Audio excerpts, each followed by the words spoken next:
Հավատքի բանկի գրքույկը, օր նոյեմբերի 1։ Հավատարիմ է նա, որ կանչեց ձեզ, որ կանի էլ։ Առաջին Թեսաղոնիկեցիս 5-րդ գլուխ 24-րդ խոսք։ Ինչ կանի նա։ Նա մեզ ամբողջությամբ կսրբագործի, ինչպես գրված է նախորդ խոսքում։ Նա կշարունակի մաքրագործությունը, մինչև մենք կատարյալ կդառնանք ամեն ինչում։ Նա կպահպանի ձեր բոլոր հոգին և շունչը և մարմինը անարատ պահվի, մինչև մեր Տեր Հիսուս Քրիստոսի գալը։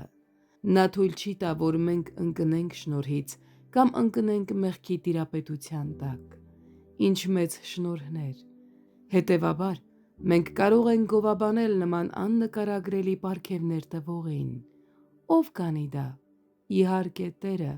ով մեզ խավարից կանչեց իր զարմանահրաշ լույսի մեջ,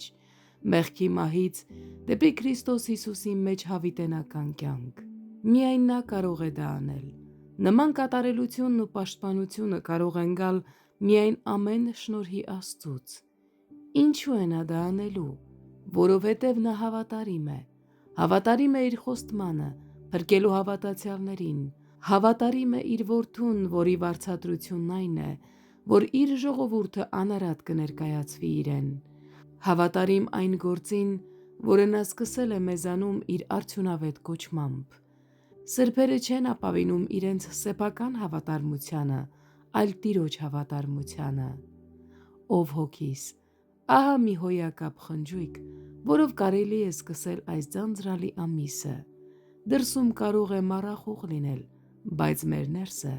Տիրոջով կփայլի։